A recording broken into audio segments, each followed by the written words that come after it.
Урматтуу мекендештер, кечеги 18 майга караган түнү болуп өткөн окуялар боюнча бир аз маалымат берип кетейин деп чечтим. Себеби дегенде бул окуялар ар түрдүү ракурста көрсөтүлүп атат. Эми азыр технологиянын заманы болгондон кийин баардыгынын колунда, эгерде көчөдө бир 100 адам жүрсө, 100 адамдын баардыгынын колунда соткалары бар, алар оператор бардыгы ар түрдүү ситуацияларды көрсөтүп атышат. Ошол кечеги болгон окуяларда 18 жаштан 25 жашка чейинки жалаң жаш балдар катышкан. 200дөн баштап ар түрдүү ситуацияга карап туруп 500-700ге чейин балдар катышып жүрүштү.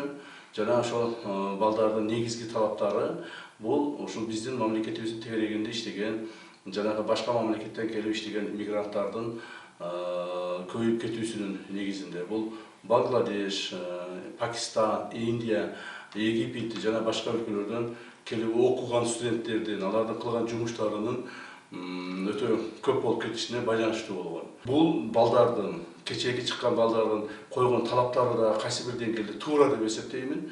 Алар көп ошол келген мигранттардын көп болуп кеткендигине байланыштуу биз өзүбүздүн чараларыбызды көрө баштаганбыз.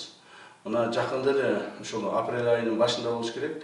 Урматтуу президентибиз Садыр Кожоевичтин өзүнүн жеке тапшырмасы негизинде ал киши ошол өзү совещание өткүзүп, президентибиз өзү совещание өткүзүп, ушул тапшырмаларды алдыбызга койгон, мамлекетибиздин ичиндеги мыйзамсыз жүргөн ар бир ошол башка мамлекеттен келген мигранттардын жоопкерчилигин кароо боюнча.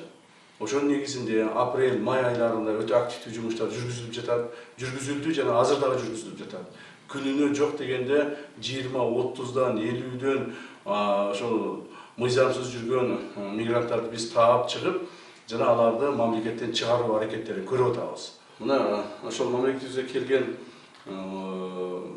мигранттардын мыйзам бузуучулуктары боюнча толук статистикалар бүгүнкү биздин колубузда бар. Анын негизинде айрыкча ошол көптөгөн мыйзам бузуучулукка баргандар бул Пакистан жана Бангладеш өлкөлөрүнөн келген граждандар. Пакистандан келген бүгүнкү күндө 1,5 миңге жакын адамды биз чыгардык. Бангладештен келген 1000ге жакын адамды чыгардык. Бирок ошол эле мезгилде мыйзамды бузуп бүгүнкү күндө мамлекеттин ичинде жүргөн 5000ге жакын адам бар. 5000ге жакын адам бар. Ошолордун 1,5 миңиндей 1360 адам Пакистандан жана 1300 адам Бангладештен. Калгандары башка мамлекеттерден. Ошондуктан бүгүндөн баштап дагы ошол мыйзамсыз биздин мамлекетте жүргөн башка мамлекеттин граждандарын мамлекеттен чыгаруу боюнча чоң иш-чаралар дагы уюштурула баштайт. Ушуга чейин жүрүп келген, мындан кийин дагы жанагы күчтөндүрүү тартибинде ушул жумуштар улантылат. Негизинен кечеки ошол чыккан адамдардын койгон талаптарын туура деп эсептейбиз, бирок ошол эле мезгилде коомдук тартипти бузуу же болбосо мамлекеттик түзүлүшкө коркунуч келтирүү маселелери карала турган болсо, анда мамлекет тарабынан кайсы бир чаралар көрүлбөйт. Кечээ мамлекеттик органдар тарабынан эч кандай бул адамдарга чаралар көрүлгөн жок жана эч кандай күч колдонулган жок. Себеби биз алардын характерин көрүп аттык. Ичинде алардын эч кандай бир ойлору болгон жок, жаман түзүлүшкө бара турган же жаман бир шарттарга барат. Алар бир гана ошондой талаптарды коюп чыгып атты. Бирок ошолордун арасында кээ бир провокаторлор болгондугун биз билебиз, жана алардын баардыгын тактап бүттүк. Алардын арасында ошо телефон менен, WhatsApp'тар менен ар түрдүү провокациялуу маселелерди көтөрүшүп, мамлекеттик бийликке же болбосо мамлекеттик түзүлүшкө каршы чыгуу маселелерин көтөргөндөр дагы болуп атышты. Аларды биз баардыгын тактадык жана аларды жоопко тартабыз. Алардын ичинде, ошо кечекилердин арасынын ичинде курал менен жүргөндөр да болду. Курал менен жүргөндөрдү да кармадык. Аларды да кармадык, аларды да жоопко тартабыз.